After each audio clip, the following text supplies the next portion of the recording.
Hey there, Rational Security listeners. A quick note before we get started with this episode. We will once again be doing our year-end listener-submitted episode of the podcast in the week before New Year's.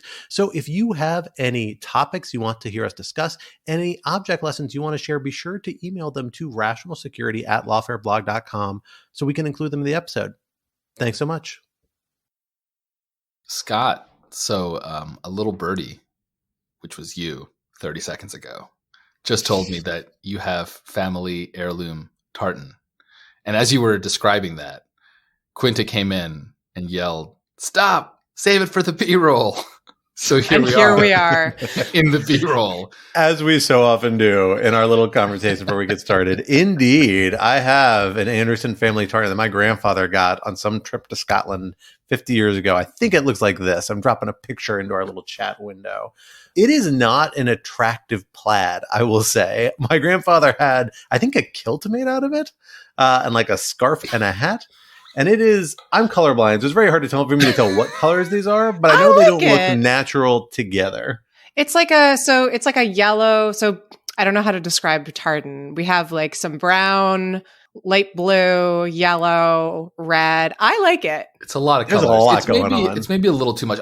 There's an Anderson weathered option, which I really quite like. That's the option I've opted for in my life. Why would I not opt that way? It's just how you look ever since having a child. It's just Anderson weathered face. Graying, ragged around the edges. So this website will sell you a 3-piece suit for $850 made entirely out of this fabric. It looks like the suit some sort of like hobo would wear riding the rails. Like I feel like I need a bindle and a weird top hat with the top cut out of it like a can. I think that's really what we're looking for here. You can get a plaid flat cap for $72. Well, hello. That's what I'm talking about. I feel like that is a big dad move, is when you start wearing Legend of Beggar Vance caps. I feel like you have to achieve a certain level of fatherhood to get there. I don't know if I'm quite there yet, but I'm close. You can also, it looks like you could also buy plaid like pajamas for your kid. That'd be pretty fun. You can get a wedding garter. Hey. You can get plaid hair brooches. You can get a little hat that has like a bow on it. There are 23 pages of plaid swag. This is delightful. This is the most fun clothes shopping I've had since I went to the Renaissance Fair. Oh my God. Guys, everyone shut up, because I just discovered the thing we have to all get, which is if you click on page 23, the Scottish plaid Highlander teddy bear. Oh, well, that's just cute. Oh my God. It has a kilt.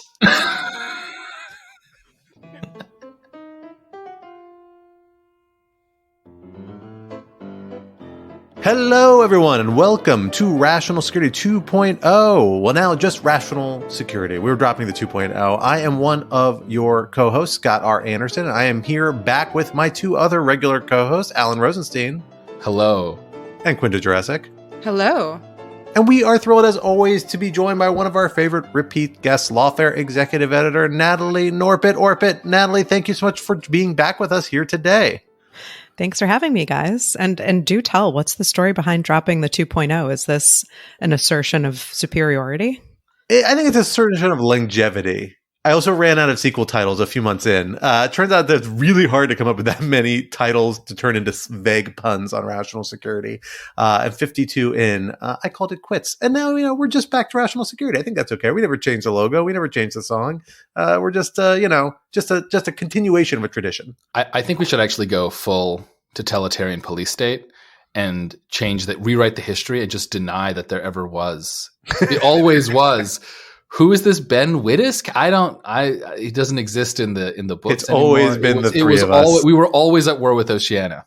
And we just have to silently escort Ben out the back of a staff meeting, just like they did at the CCP Congress a few months ago. Yeah. The huge in town, just walk as he looks confused and everybody else just looks dead straight ahead. This is the plan. Look out, Ben, when you come back in town. Watch your back. Well, until then, though, we have had a big week here in the Lawfare offices with a lot of really interesting things happening in national security space. Actually, way more topics than we were able to get into this episode. But we picked three pretty interesting ones to walk through with you, the listener, for what we are calling the It Has a Kilt edition. For our first topic, Topic 1, surly intervention. Desperate circumstances in the island nation of Haiti have both Haitians and the international community seriously thinking about another international intervention, but no one seems excited about the prospect or eager to lead it. Where will these proposals lead? Topic 2, what's the penalty for unequal substitution? Like a legal substitution, like the basketball penalty for people who watch sports. Don't bring sports ball into none this. Of you. None of you. Sports ball into this sacred space. Scott, we've gone over this. About an athlete. I watch sports. I'm from Chicago, and I went to the University of Michigan. Okay. Obviously, I watched sports. Scott's just desperately trying to martyr himself. Exactly. I just want all the credibility I can get for my masculinity, because it's the only source I get it. The Biden administration finally negotiated the freedom of WNBA star Brittany Griner this past week, but at a steep cost. The freedom of notorious Russian arms dealer Viktor Bout. And Griner left behind her another American, Paul Whelan, who has been in Russian prison since 2018. Was the trade worth making? How should the United States handle these difficult hostage-taking cases? And topic 3, justice delayed is justice in stride. Nearly 34 years after the Pan Am 103 bombing, the Justice Department has secured custody over Abu Agila Masud, a former Libyan intelligence operative believed to have built the bomb fort and played a key role in that operation. Where are the proceedings likely to go towards justice from here? For our first topic, Alan, let me hand it over to you. So we last talked about Haiti on this podcast in September. Since then, the situation has only gotten worse from an already really bad situation. Large parts of the country are completely controlled, though if you can call it control, by violent gangs. Severe energy shortages are crippling the economy. This is a country in which there really isn't an electricity grid. Everything runs on portable generators, which means that fuel imports are really important, and those have been disrupted. And cholera, which is, a disease that really only at this point comes up in a situation of real social collapse, where people just don't have access to basic, safe drinking water, is ripping through the population. And the main difference between the situation in September and now, in addition to the fact that it's just continuing to deteriorate, is that in October, the government headed by Ariel Henry, who is the sort of acting prime minister and president, the government requested foreign armed intervention, which is obviously a dramatic step for any sovereign nation to take. It doesn't appear that this is a particularly popular option with the Haitian population. There have been some protests against it. At the same time, obviously, it's difficult for obvious reasons to get any good polling on in a situation like this. But certainly this is not kind of a united desire on part of Haitians everywhere.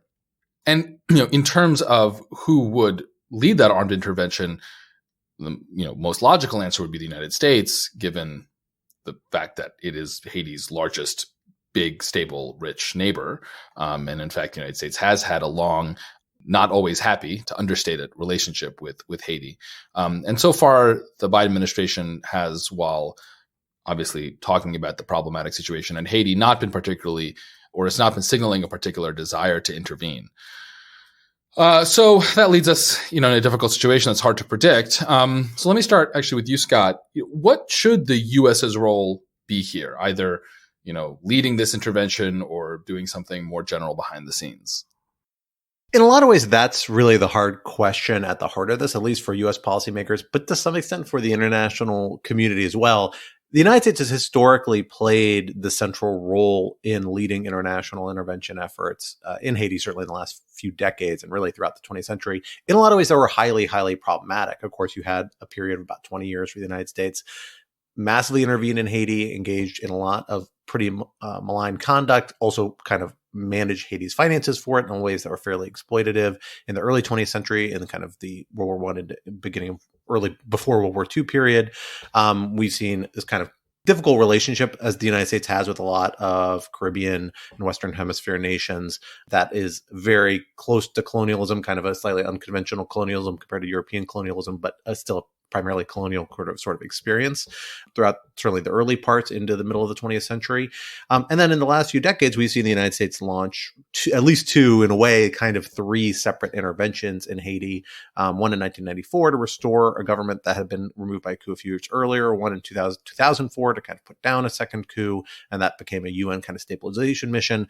And then there was, of course, a U.S. intervention to help support Haiti during and after the devastating earthquake in just about a decade ago. That's a little bit of a different mission and hasn't proven quite as controversial, but actually brought with it certain problems, which is that these interventions, while they can deliver a lot of short-term goods in terms of stability and security, bring with them a lot of economic distortions. They bring them with them often a lot of cultural and social challenges. In the case of the UN mission, it brought with it a lot of very credible accounts of pretty widespread sexual violence and abuse committed by UN personnel. That is wildly problematic, but sadly not unique to Haiti among these UN missions. So it's got a very beleaguered history. And so I understand why the Biden administration is very reticent to take a leadership role here, even though it appears to be leaning towards favoring some sort of intervention, particularly with the calls from Haitians at this point. It is also happening at a moment where the Biden administration is both committed internationally in terms of Ukraine, has a very concrete foreign policy main objective and priority. That's Ukraine and China, or Russia and China, I should say, Ukraine being kind of the front of the Russian conflict. The Biden administration and Jake Sullivan and people who kind of help shape foreign policy there have been very express, saying that they think U.S. foreign policy needs to focus on its top priorities and not get distracted by expensive side missions. And this seems like it could be an expensive side mission if the United States were to undertake it unilaterally. And so there are these domestic factors that certainly weigh in addition to the international intervention factor against potential intervention. But then on the flip side is non-intervening, or at least the status quo. It comes with many serious costs, real humanitarian costs for the Haitian people, and then much more practical, self-interested costs for the United States, particularly in massive migration flows that have already started from Haiti and could get dramatically worse. And those flows have been major drivers of U.S. foreign policy responses in past instances, and I suspect pressure is going to build again here if they do continue to climb, as appears to be likely. So that's really the question, is how much can the reticence of the Biden administration be broken down? Because it's not clear who is going to step in to kind of spearhead this effort. The United States is really the only major power with a vested interest in this sort of scenario. It's the one that's most directly affected because of both historical and cultural ties to Haiti and the Haitian people, as well as the migration factor and the general security factor. The United States also plays a lead role in the destabilization in Haiti for a variety of historical reasons, and because, frankly, a lot of the guns that are being used in Haiti are coming from the United States. And the United States hasn't done a good job restricting those. All these factors combined just make it a really difficult situation. And I think it all suggests in a lot of other contexts, the United States should take a leading role in trying to address the scenario. The question is whether those pressures to take that leading role will at some point outweigh all the reservations, many of them quite reasonable, about pursuing a military intervention again in a country as complicated as Haiti. It's a really helpful overview. I want to just follow up with you on one of the things you said, and I'm curious to get Natalie and Quinta your thoughts as well, which is this historical question. So there is no question, right? It is an objective historical truth that the United States, along with many other nations, but let's talk about the United States for a moment, has dealt with Haiti appallingly, right? Ever since the beginning of Haiti, right? Which is, of course, the world's first and possibly only truly successful slave revolution. And because of that, it was a real, ideological danger to countries in Europe and also the United States, of course, at the time, which had slavery. And so it was treated terribly. And so, the path dependency, persists today. And also, given the last few decades of American intervention, again, a very problematic history. Isn't there a danger, though, of getting too caught up in that history? I mean, at the end of the day, the situation we're dealing with is right now, this generation of Haitians, which is suffering, and there's a potential for this generation of Americans to help. And I do wonder if the understandable desire of folks to bring up that history because it's an important reckoning, there's a danger there that prevents the ability to do good, right? I mean, I could imagine a counter argument which says, actually, no, the real value of the history in bringing this up is to point out the likely effects of any American intervention, especially if America doesn't change its strategy relative to what it did, decades ago. But I assume that, the strategy in 2022 would be designed based on what we know in 2022, and we don't have to be beholden to history as unjust, admittedly, right? No one's questioning that, as unjust as it is. I always get worried here. And I say this as someone who studied history in college and loved history and loves history and all of that stuff. I get a little worried when people say, oh, first we must begin with historical understanding. Because sure, but you can also get boxed in by that in, I think, a very unhelpful way.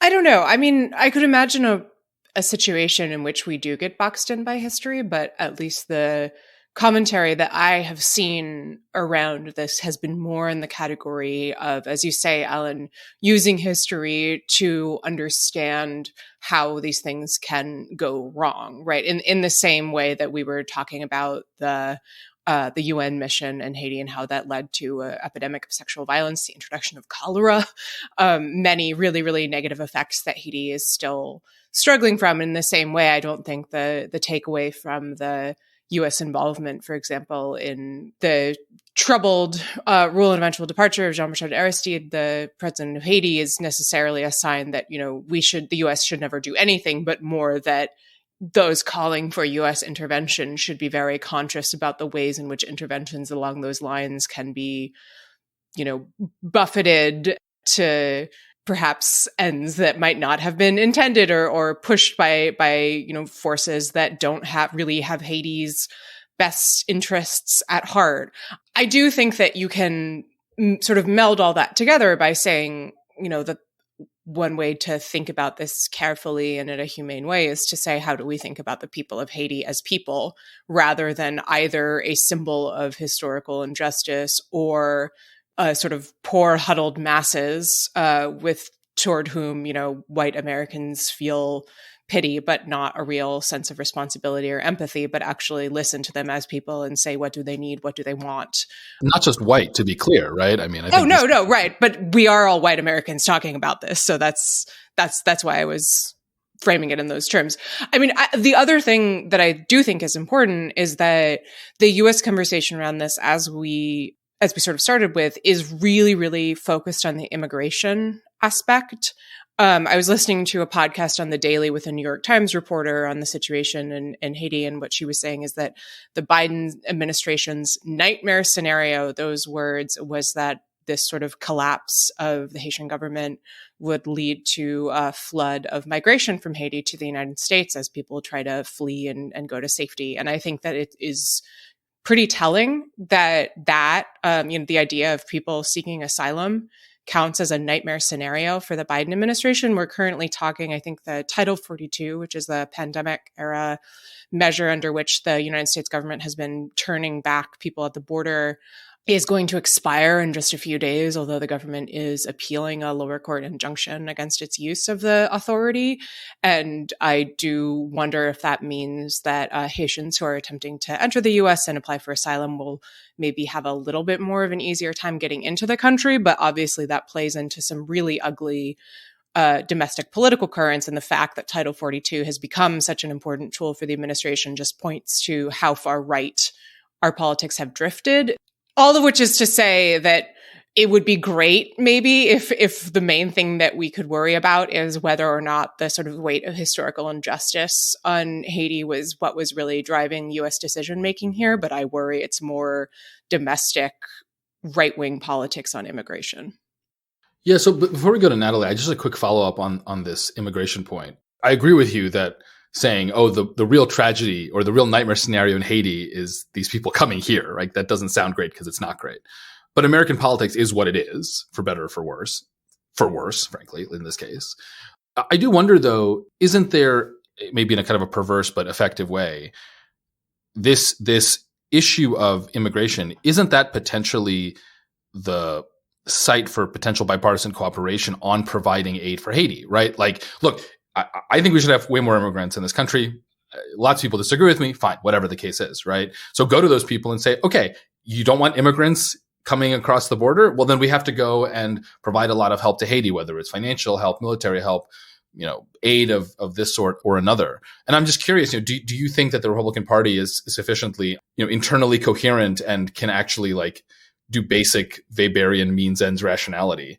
Right, to say, okay, we have this goal, we want less immigration, therefore we are going to do something to actually achieve that goal? Or do you think this is all just going to be a disaster? I mean, it would be great if you were right. My concern is that, look, we saw this same dynamic under the Trump administration. The Obama administration invested a lot of money in the Northern Triangle, this group of Central American countries, in an anti-corruption initiative to try to cut down on corruption, make those countries safer, more prosperous, to limit the factors that were pushing people to leave out of, the need for food, out of safety concerns, et cetera.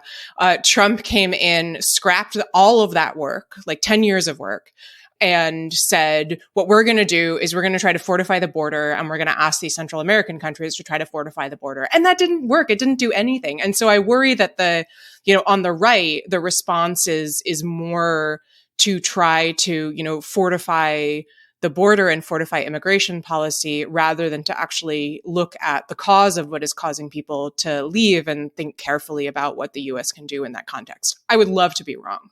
I do think it's worth bearing in mind here. This is where conflating Trump and the Republican Party, and particularly Republicans in Congress, can sometimes get you into a little tricky water. But remember that Obama initiative did take place with Republican Congress. And that's totally true. To some degree, their support and certainly their appropriations, right?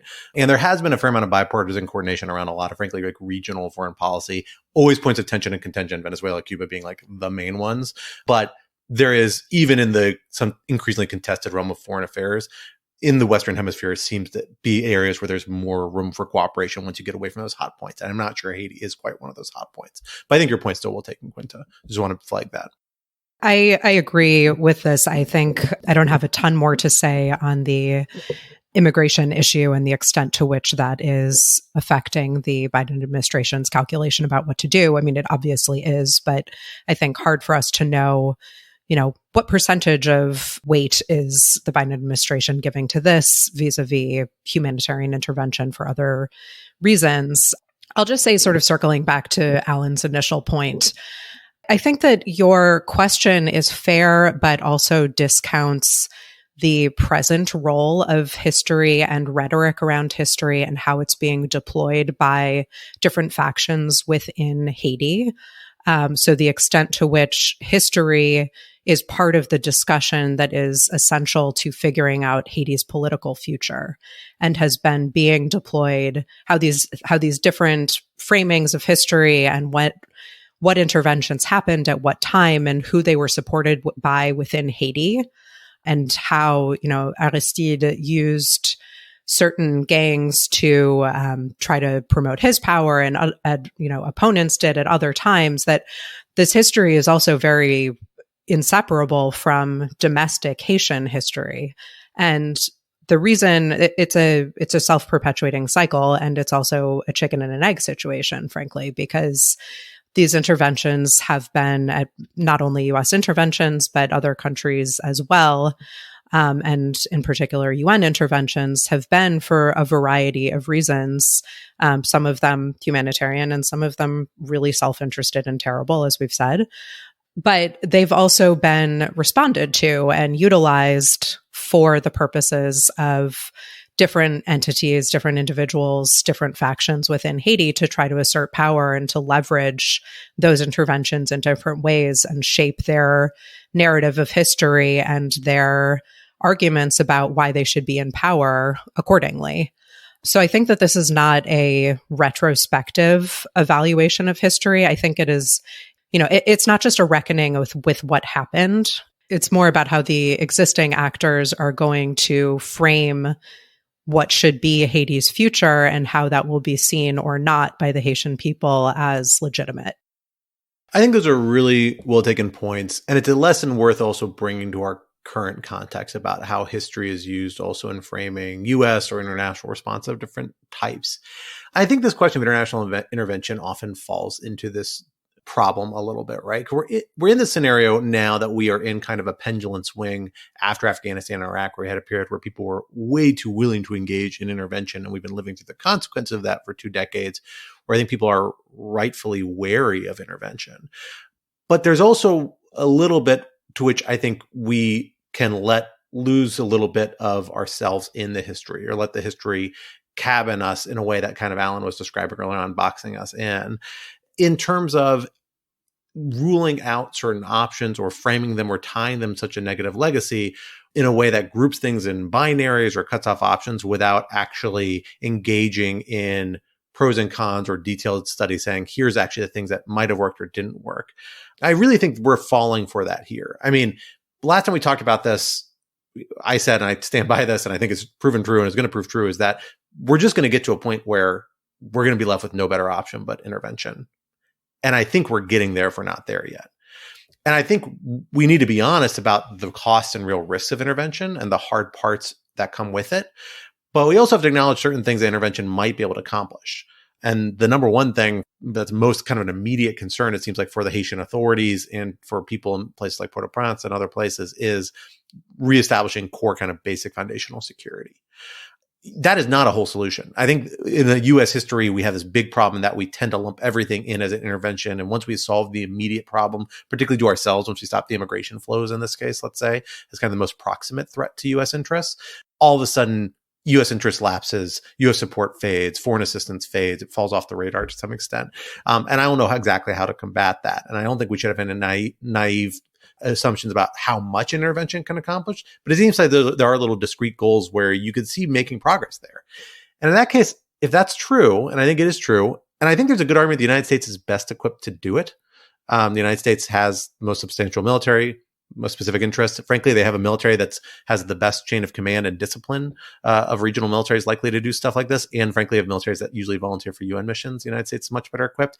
And on top of that, the United States military also has a ton of military personnel used to dealing with civil affairs and domestic law enforcement because they occupied Iraq for a very long time and substantially Afghanistan. And those are actually like really substantial skill sets that are not easy to develop in a military force that a lot of militaries don't have, even though there are very flawed ways, things that obviously the military did in both of those countries. They've learned from those experiences, not perfectly, but they have developed new capacities. There's a lot of reason to be said the United States should be the leading actor in this. Maybe that's not going to sell domestically. Biden administration, I think, would be hesitant to do something like this without congressional support of some sort, something they could use to build a case for congressional support. I don't know if that's forthcoming, particularly in a now Republican-led House. But, I worry the allergy we've all come up with intervention, a really real founded concerns, is leading us to a position where we're ruling actually tools that could be useful off the table. And the result's going to be much more pain felt by the Haitian people and to some extent the Americans as well. Sorry, just really quickly, Scott, when you say congressional support, what do you mean? I mean, like at the top end, there are A's UMF, all the way down to appropriations, all the way down to a sense of Congress being like, we're okay with it. So I'm just curious what you mean by congressional support. No, I mean, I think most, frankly, legal scholars would say, not all, but some would say that, a good number would say that if you're sending substantial number of U.S. ground troops, as this would presumably entail, you should get congressional authorization within 60 to 90 days. And otherwise, you risk violating the War Powers Resolution, and then you're in a position where you're supposed to be withdrawing if you don't get congressional consent. The executive branch has done its previous Haiti interventions without congressional authorization. They've also ended in under 60 days. In 2004, that's because UN troops moved in, and that's in part why UN troops moved in so quickly. So the Bush administration didn't hit that timeline, and it didn't become a big issue, although it was close, as I recall. I could be wrong, but I think it was close. So there's a real constraint there. Now, in other cases like Kosovo, the Clinton administration basically argued, well, in that case, we had kind of tacit consent through appropriations. We think that's enough. And judicial review was kind of less likely to be available there. But in the current charged atmosphere, and because the Biden administration has a lot of reservations about the political kind of valence around doing something like this, I kind of suspect they're going to want something more than just tacit appropriations sign off by folks in Congress. I could be wrong. And as the crisis develops further, that need might lapse, but at this stage it seems like they're going to want some political backstopping, and that just may be hard to get. It's not something Congress likes to give, and frankly not something Congress has given really very frequently in recent decades, really since the AUMFs. I'll just echo something I think we've alluded to, but I really want to remind people of, which, Scott, you said a little earlier, there's a question here of whether we're losing ourselves. And of course, this is all wrapped up in broader questions about when, if ever, it is appropriate to intervene in foreign countries on a humanitarian basis, which of course there's always going to be debate on. There's always the question of if it is legitimate to do so, should it only be through, for example, the UN peacekeeping troops or UN humanitarian interventions rather than individual countries. But I just want to sort of take it back to, and this is echoing something Quinta had said earlier, which is to, we should keep in mind the actual Haitian people and what they might want.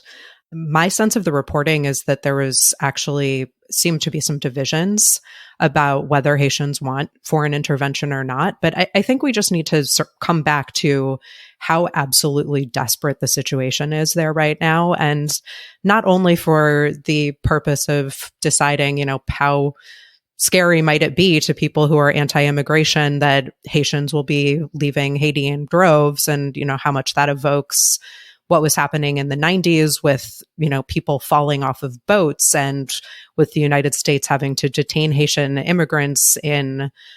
refugees, I should say, in Guantanamo Bay in tents, and all of these terrible images from only a couple of decades ago. What's happening on the ground there is horrifying. There are about 8,000 people, I think, who are just living in a square in Port-au-Prince, which is the capital. There are people who aren't able to leave their homes because they'll just be shot, so they can't get treatment for cholera, which is mostly affecting children. I mean, you read these stories and you just think the people who are living in Haiti right now are experiencing such mass trauma, and it's on top of so much mass trauma from, the earthquake in 2010, the fact that there was a cholera outbreak around that in the aftermath that killed 10,000 people, the fact that there was so much political instability and violence in the 90s. I mean, it really seems never ending. And of course, again, to come back to the question of intervention, it's not going to be enough you can't go in and fix the humanitarian crisis. You can alleviate it, but of course, for the longer term, it will be necessary to figure out some sort of political solution and some sort of arrangement with a government that will be able to stand itself up, provide basic services so that these types of interventions are not required in the future.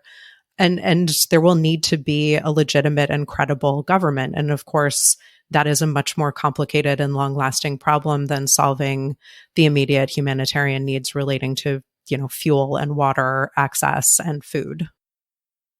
Well, from one intractable situation with no clear or apparent solution to another intractable situation that appears to have reached a solution of sorts, good in some ways, but perhaps unsatisfying in others, let us go to the case of Brittany Griner, who is back at home, thankfully, after almost a year in detention in Russia, after the Biden administration struck a pretty notable deal, exchanging her for Viktor Bout, a Russian arms dealer who has been in U.S. custody for 14 years, having served slightly more than half of a 25-year criminal sentence for material support for terrorism, conspiracy to kill Americans, and sort of other offenses relating to his international arms trafficking, specifically for a deal related to FARC, a designated foreign terrorist organization in Colombia back 15, 20 years ago.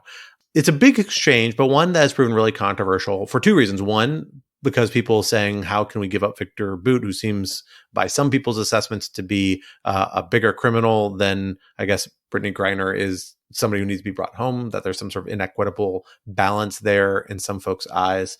And two, the fact that she, being left behind in Russia, is one Paul Whelan, another American citizen, also a UK citizen and Canadian Irish, I think, a number of citizenships, who was arrested in 2018 and has similarly been held by Russia for several years on the basis of alleged espionage charges that the United States and other governments have said are largely, if not entirely, fabricated as a kind of political chip, which the Russians were not willing to throw into the deal for Griner, resulting in the one-for-one exchange.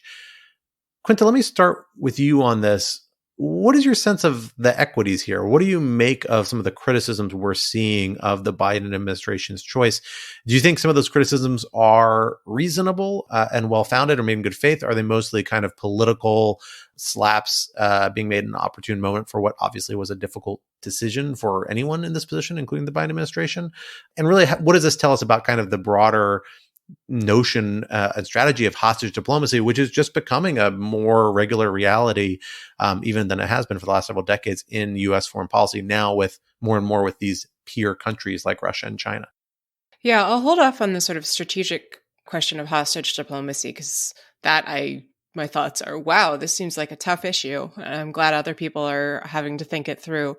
I will say on the response to Griner, think at this point I'm a pretty embittered and pessimistic person, but apparently I am still capable of surprise, because I will say I was actually pretty shocked by the vitriol that was coming Griner's way after she was released and came back to the US. So if you've been lucky enough not to see this, there have been a lot of really ugly jokes on the right, particularly, of course, the Trumpist right, about the fact that Griner is a woman, that she is Black, that she is gay and married to a woman. There's a really nasty tweet from Donald Trump Jr. saying that, of course, the Biden administration freed Griner rather than Whelan because they were worried that their DEI score would go down. Just really stuff that I don't know, like, should I have predicted this? Probably, right? Like, the human bile knows no bounds, apparently, as we've learned time and again. But I found it really shocking. You know, it recalls, I think, there's a New York Times story about this that references the case of Bo Bergdahl, the American soldier who walked off a base in Afghanistan, was captured by the Taliban, and who was eventually returned to the United States. And the deal to free Bergdahl was quite controversial under the Obama administration. I mean, her return kind of reminds me of that, except that, like, she didn't do anything.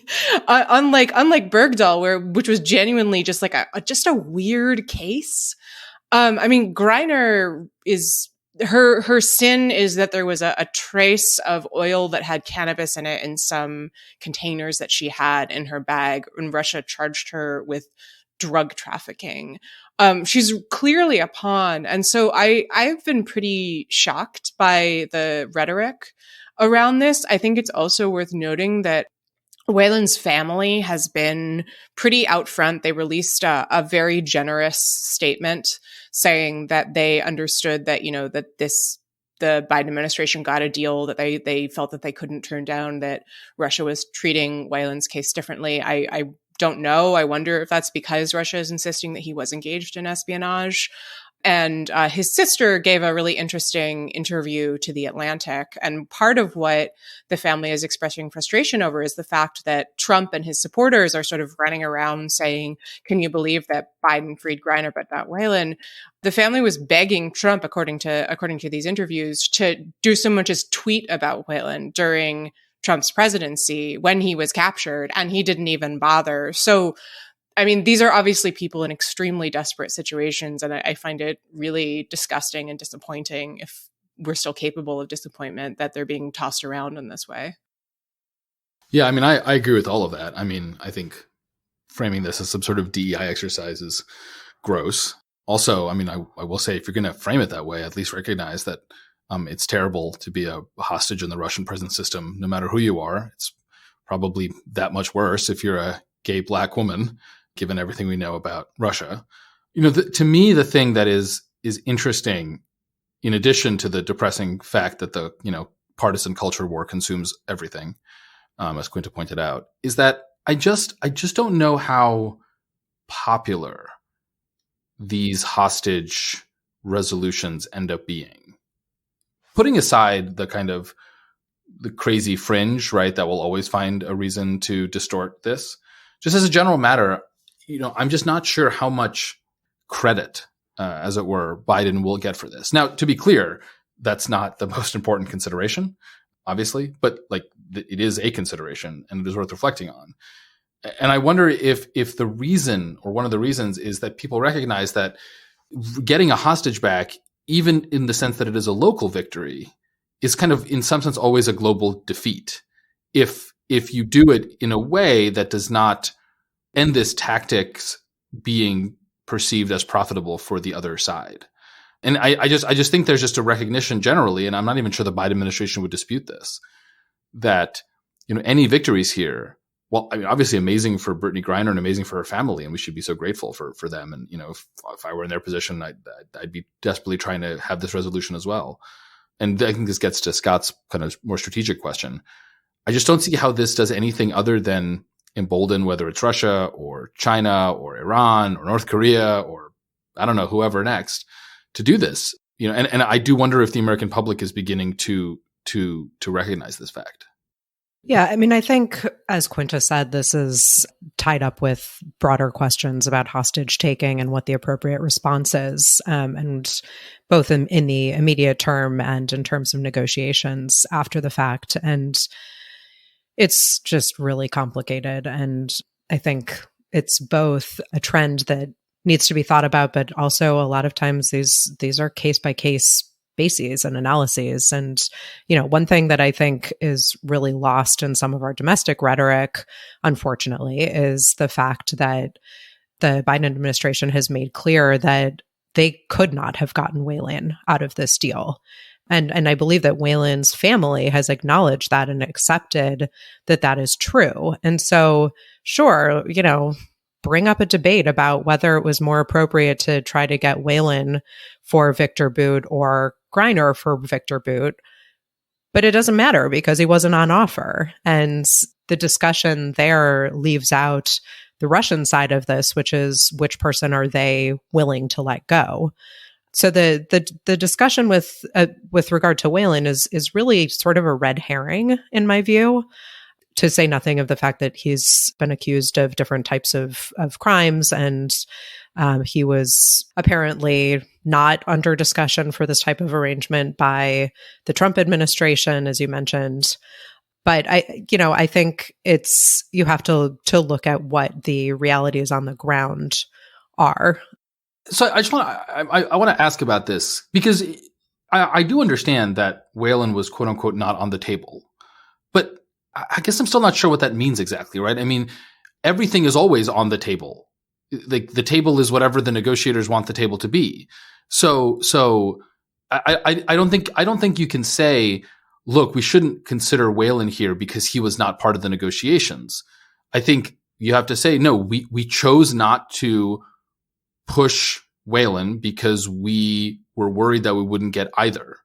But I think that's a choice. Right? Again, I'm not criticizing the decision necessarily to say, look, we're going to get Griner and we'll deal with Whelan later. But at the same time, I mean, I do think, and maybe this can get into some of the strategic questions of how can the U.S. be more effective in these hostage negotiations by bringing in other factors, right, in which it has more leverage than the other side does. But the idea that I think you have to just accept the other side's framing of, well, here's what's on the table. I mean, that's never true. And I do think that's an important point not to lose, even as we, again, correct the misinformation about the United States somehow like not caring about Whelan, which is obviously false. Yeah, I mean, I think that's a fair nuance to add to this. It is, of course, always true that negotiations of this sort require starting with a framing, and the framing is usually disputed. But I was speaking in the context of the domestic discussion of this. And I think sort of to your bigger point, it's just back to the same really intractable questions about how you set a policy about hostage taking and what the appropriate response is when, of course, it is a phenomenon that keeps happening and you have to worry about incentives and what messages you're sending and how this might affect other countries' calculations or the country that is doing the hostage taking now. But it is, again, like I said, also really case by case and really depends on the individual and which other country is involved and what the person is accused of, and et cetera, what else is going on. For example, that Brittany Griner was arrested at the height of tensions between the U.S. and Russia on the eve of the Russian invasion into Ukraine, right? I mean, there are just a lot of factors specific to each individual case. And all of this is to echo Quinta's point that this is just really, really complicated. Okay, so I want to take the opportunity as a bit of a tangent, but to just give a shout out to what I thought was a really interesting article that we published in Lawfare a couple of months ago, which made the argument that Brittany Griner's I was about to say kidnapping. Brittany Griner's arrest by Russian authorities is attributable to pay equity issues in the United States in the sports industry, and that we should think of pay equity in the United States as a national security issue in this sense, because Brittany Griner, who is one of the most highly paid athletes in the WNBA, makes $220,000 a year. LeBron James in the NBA makes $542,000 a game. So Brittany Griner, like many, many other WNBA professionals, works on the off season, on the WNBA's off season in leagues in other countries. And many of these countries where women's basketball is very popular also happen to be authoritarian countries like Russia and China, where this sort of phenomenon is at risk. And so also taking into account the other social factors we were talking about and the symbolic factors of women athletes from the United States, and especially in Brittany Griner's case of a Black woman who's gay, who's an American athlete, two-time gold medal winner in the Olympics, that this is actually an issue that has some roots that seem unrelated, but aren't, in fact, are. So I would just encourage folks to read that article from August. It was by Jason Blazakis in Lawfare. So I want to come back to this exchange and kind of logic behind it, because I do think there's some interesting things here I just want to respond to that you guys raised. On the Paul Whelan bit on the exchange, right? The reporting we've seen is that the Russians floated trading Whelan not for Bout, but instead for another operative of theirs, Vadim Krasikov, who is an assassin who's being held in German prison for basically shooting a target of apparently a Russian assassination, a guy who was involved in Chechen operations to some extent, kind of in the open in German Park. And that this was seen as kind of a non-starter by the Biden administration for a variety of reasons, because including that this person wasn't in U.S. custody. Well, I do think it's an indicator, though, is that the Russians see Whelan as probably a bigger fish in terms of negotiating capacity for a variety of reasons, including that, frankly, Whelan is accused of, and because of his background as a security professional, as a military veteran, can be more credibly framed as a, frankly, like U.S. intelligence operative, even though the United States denies that that's the case. And I think there's every reason to believe that that's not actually the case. You can tie a lot of his activities and make them look a lot more nefarious in ways that might have more leverage in terms of who you're willing to push and trade them for. And the fact that he's been in prison longer makes him more valuable in a way, because it's that much more painful for the Biden administration to have him off the book. So I actually think, the fact that Whelan is the one left behind is an underscore of that fact that he's actually a more valuable bargaining chip than Griner is. I think we think of Griner because she's a celebrity and because she has all these cultural nexus, and our domestic politics as being a little higher priority. Certainly that's the way some people are framing it, to be critical of the Biden administration. I actually think it's the opposite in terms of geopolitics. At least that's what the way Russia is pricing this strongly suggests. The one thing I would say here, in my mind, is something we've come back to on this time and time again, is that I don't think we can criticize people for making these choices. I don't think we should leave Americans who are put in these horrible circumstances behind. And I think pursuing policies that get them released is a good plan, and something we should and have to be doing, because we should not leave our nationals in the hands of hostile states to be mistreated by them. There's trade-offs, and obviously you can't trade away anything for that, but making a policy priority I don't think is unfair. That said, the United States needs to take seriously that this is a systemic problem and start cutting off the supply of people who are in these positions. And this is something I'm still surprised we don't see more of, like the sheer number and volume we have of things like people in the WNBA who are traveling to China and Russia to participate in tournaments, or for business travel, or for doing all sorts of other activities, who are at risk of exactly this sort of detention. I think is really highly problematic. And the United States needs to start seriously thinking about, well, how can we start really not just warning people, because they kind of already do that through travel warnings, but maybe deterring people from engaging those sorts of activities, certainly riskier activities than that might be involved, including, potentially carrying medications that could get you in trouble, things like that. And then maybe deterring them from doing it altogether.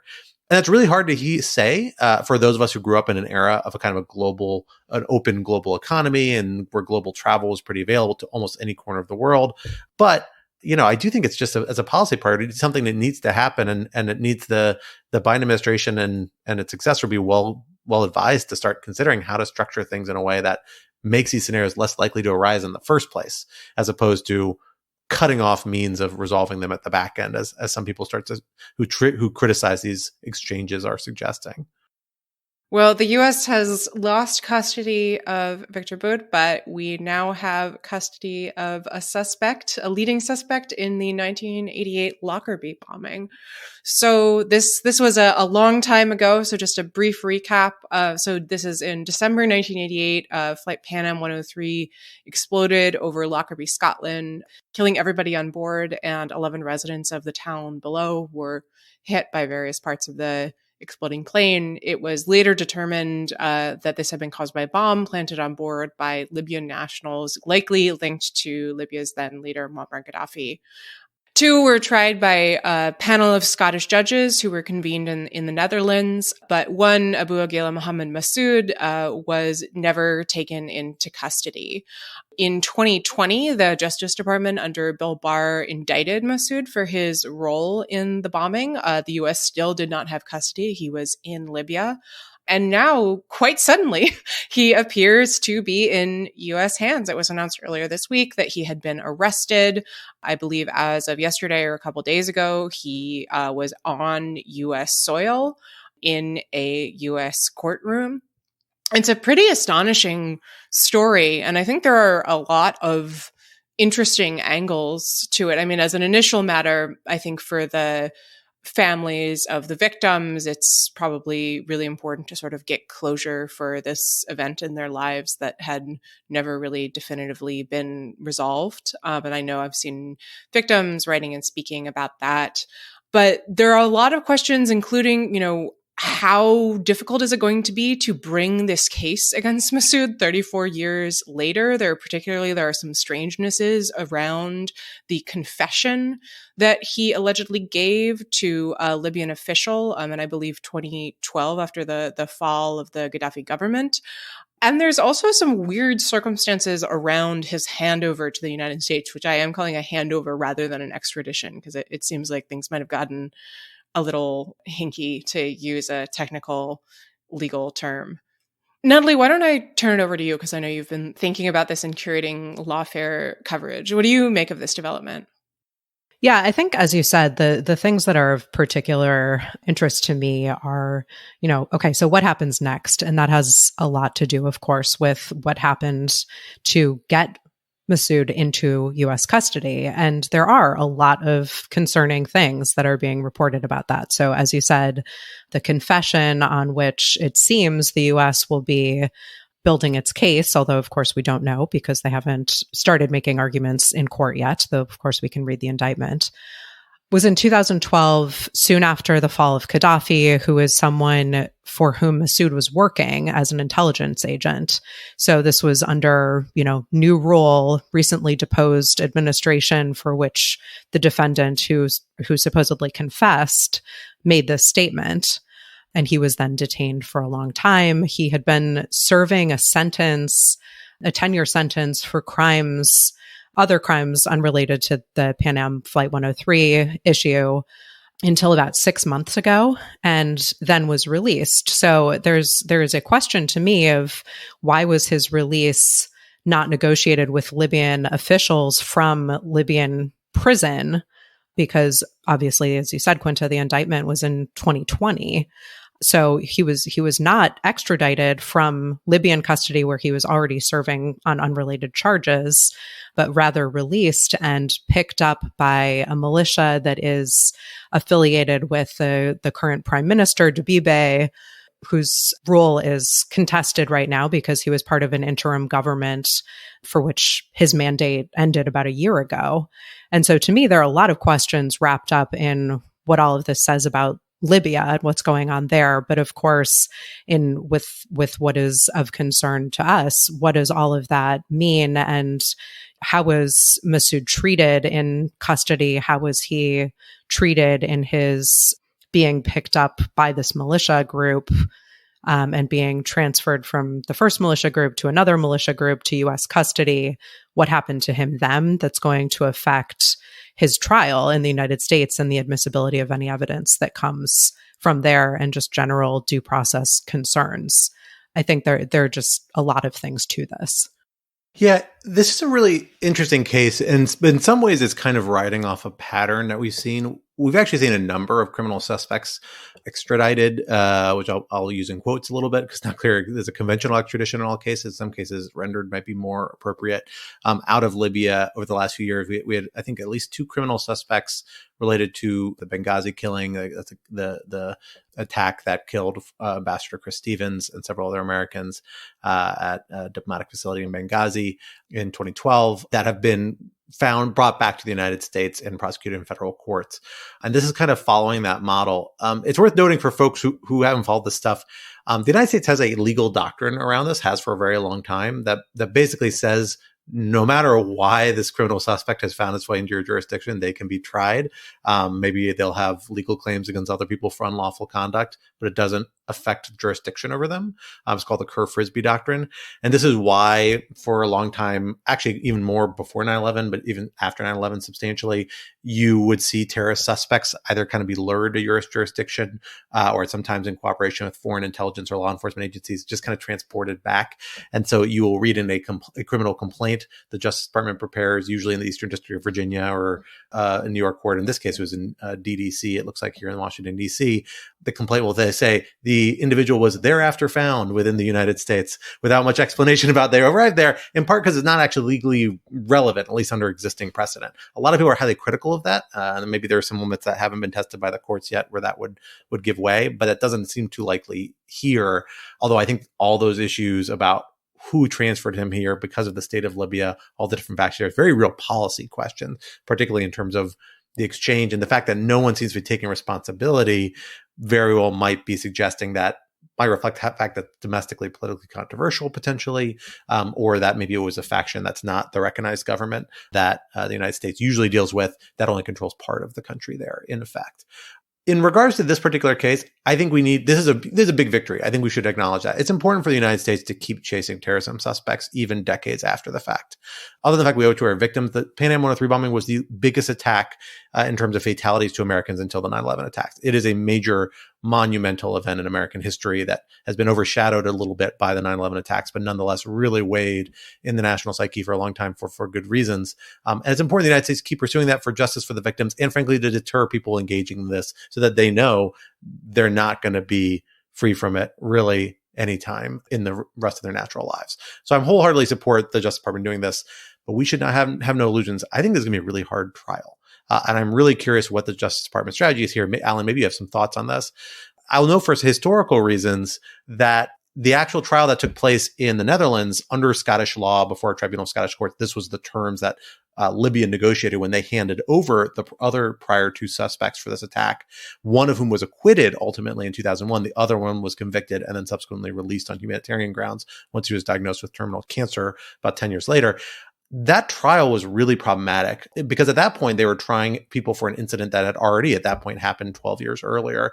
There was a lot of questions about witness credibility, in part because people had fuzzy memories and it was a high profile event and they were being a lot of the testimony and evidence boiled down to a specific bag and clothes bought at a specific bag that was loaded on an airport in Malta, transported to London, and then moved on to this flight that eventually detonated, that a bomb was packed in. So they were asking things about storekeepers, about what they sold in a given day and how to interpret their receipts and bank records from 10 years earlier. Super complicated case to build with this big a passage of time. Now we're dealing with an additional 10 to 20 years on top of that, depending on what time period you're talking about. And the biggest thing that the FBI affidavit that supports the complaint, the public record we have, hangs its hat on in terms of the evidence they have regarding this individual, is this 2012 confession they gave to a Libyan police officer and a suggestion that that police officer, at least in 2012, was willing to come to testify in the United States. Obviously, 10 years have passed since then, and I'm not even sure that would necessarily be admissible. I guess there are ways you could get in as a business record or as a sort of other sort of evidence, but usually, just that sort of blank confession without any other evidence, I think it'd be a loose thread to really hang a case on. Hopefully there's more than that they have, but Libya is a really hard environment in which to gather evidence. And a lot of other evidence has gone away. Maybe there's more forensic evidence that didn't come forward in the earlier trial, but we'll have to wait and see. I'm assuming DOJ has a plan here, and I suspect they'd be willing to take a big swing at this. I do think, regardless, I understand why they took the big swing on this. I think it's important that they did it, but I'm really curious to see how this goes, and I suspect they are facing big challenges down the road. Scott, since you did name check me, I will say that my extensive trial experience, in which I spent an entire 6 months being really, really, really bad at my job in Maryland, leads me to conclude with high confidence that, yes, I'm sure DOJ has a plan. I mean, I am curious about this because so the indictment was announced by Bill Barr in 2020. Obviously, Barr's Justice Department had a track record of sometimes, popping off in weird ways. Is there any reason to wonder whether, let's say they secure an indictment, Barr has this big press conference, new administration comes in, there's an opportunity to pick Masud up, that the Biden administration's hand is kind of forced, or that the calculation is shaped by the fact that the previous administration secured an indictment, even if that's not necessarily something that this administration would have done? Or is that too like 5-dimensional chess? I don't know. I mean, I think it's an interesting question. And I think the timing of the initial indictment is also interesting. And I'm sure there is a lot of backstory here about which I'm unaware and maybe is non-public. I'm not sure.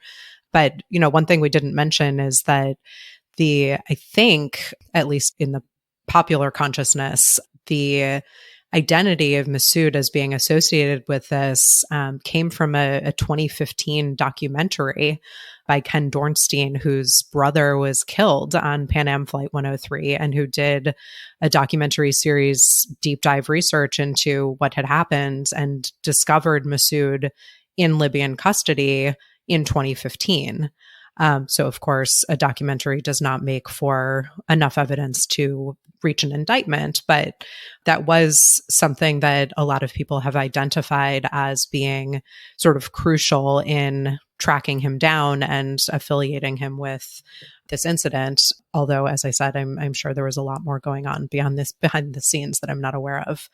But, I don't know why 2020 was the year of the indictment, and I don't know why the timing was what it was, as you asked, Quinta, and also as I had referenced before, why the 6 months passed where after he had been freed from official Libyan custody was his transfer to U.S. custody then, rather than while he was still in Libyan custody. I'm entirely speculating.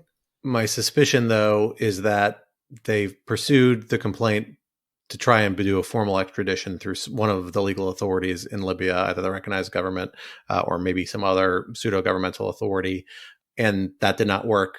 And maybe they pursued some other avenue for acquiring custody over him after the fact, particularly after he was released. That's my suspicion at this point. And that could have been a lot of different things, whether working with a militia group, maybe special forces soldiers were sent in, as was done quite openly, as publicly reported in prior cases. So there's a variety of ways they could have accomplished custody over this. I don't think anything that the Trump administration could have done would have bound the Biden administration to pursue that step, Quinta, to answer your question. No, to be clear, I just meant in terms of sort of changing the calculation.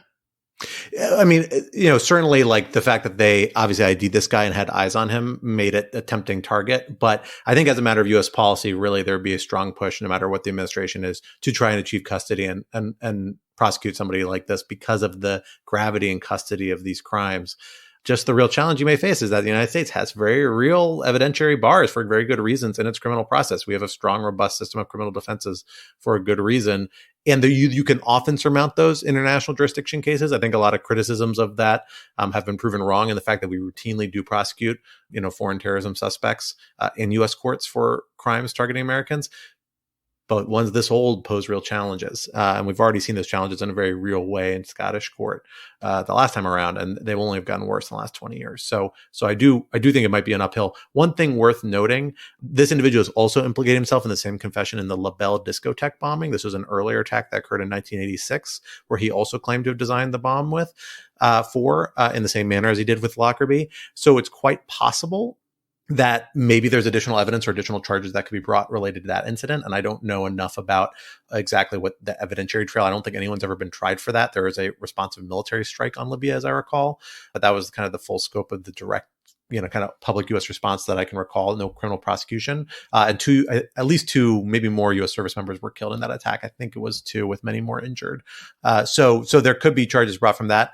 Also, the other thing I did notice in that complaint, they go spend a lot of time on this particular type of timing device that they have forensic evidence they think was used in the bomb.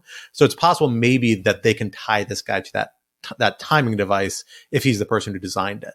But again, that's just a far cry, again, particularly for technology that, the people who designed it and would be able to do that sort of fine identification haven't used it in 30 plus years because it would have predated the attack substantially. So again, we'll have to wait and see. It's going to be a really challenging prosecution, but I'm sure DOJ has a plan. I want to know what it is. I'm very curious. Yeah, I just want to add one other quick point, which is to say, in addition to the evidentiary challenges that come from the passage of time and the environment that Libya is and was, there's also, as I alluded to before, the question of how he's been treated in custody. And if you're his defense attorneys in the United States, one of the militias that was involved in handing him over to the U.S. has been pretty consistently accused of human rights violations, including torture. And that will most certainly come up if that is grounded in his defense in U.S. courts. So that's something to be taken very seriously. Well, folks, we have to leave the conversation there because we are rapidly running out of time, but this would not be Rational Security if we did not leave you with some object lessons to ponder over in the week to come. Alan, what do you have for us? Why don't you get us started? So I am delighted to announce that there is finally a good new Star Trek show. As loyal listeners will know, I am a huge Star Trek fan. I am Star Trek over Star Wars all the way, and I will engage anyone endlessly on the social medias about this issue. And I just have to say, I've been a little disappointed with the first of the two new Star Trek series, Star Trek Discovery and Star Trek Picard. I'm not a hater of those. I think they all have their strengths, but I think they have their real serious flaws. And I'm just delighted that the newest series, which actually came out in May, but I was so disappointed in the first two, I didn't even watch it until last week. Strange New Worlds, which tells the story of the Enterprise before Kirk takes over, when it is still under the command of the excellent Christopher Pike, is fabulous. And it is, I don't know, it's sort of what I think we were all hoping for when we learned there's going to be a new Star Trek series. It's fun. It's nicely updated, but it still has that Star Trek swagger. So don't walk to your nearest streaming enabled television.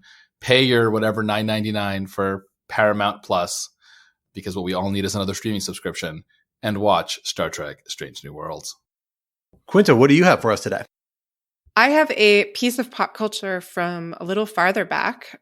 I would like to recommend Don DeLillo's classic 1985 novel White Noise, which I reread because none other than Noah Baumbach has a movie coming out. I guess it is in theaters now, though not on Netflix. A movie adaptation of White Noise, a book which I previously would have said would be, completely unfilmable. And it looks kind of great. It has Adam Driver and Greta Gerwig in it. So I, inspired by this, went back to the novel itself, and I will say it really holds up. DeLillo is an incredible prose stylist. It's super readable and funny. There are certainly aspects that maybe hold up less well in 2022 than they did when they were written in 1985. But overall, it is, as the New York Times wrote in a profile of Baumbach around the movie, a surprisingly contemporary feeling novel. It's all about sort of living in an age of overstimulation and consumerism, and also unending dread. And it feels very apropos for our current circumstances. So I would like to recommend that those of you who are inclined pick up the novel, and I will definitely be watching the movie when it is available on Netflix.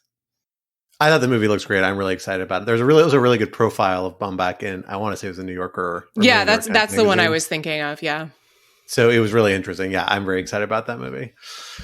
But for my object lessons, we are still in the month of December. And that means that I am doing holiday themed only. And so I'm bringing to you this time yet another holiday music suggestion to build on Soul Christmas, last year's, perhaps my most notorious of all object lessons that I had in all the prior year. Still highly recommend that one.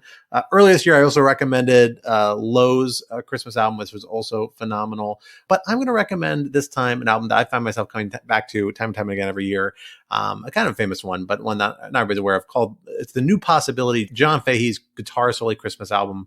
John Fahey, kind of a famous kind of avant-garde folk, bluegrass, steel blues guitar, folk artist, basically rearranged and produced this really lovely, very innovative, interesting Christmas album. It's the perfect music for like listening to background while contemplating over a hot cup of warm something, staring out on a snowy, blizzardy day. That doesn't really happen here in Washington, D.C. around the holidays at all.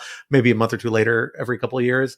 But nonetheless, it's a great album to contemplate over. And it's like interesting enough to keep you interested and not be boring regular Christmas music. It's traditional enough to satisfy your family members like traditional stuff. Fahey did a bunch of Christmas albums. This is his earliest one.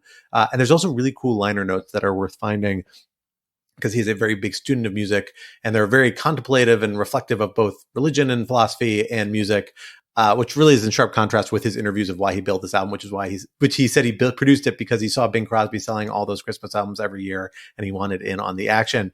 But regardless, it's a phenomenal listen. I highly recommend it, and it's worth revisiting or visiting for the first time this holiday season.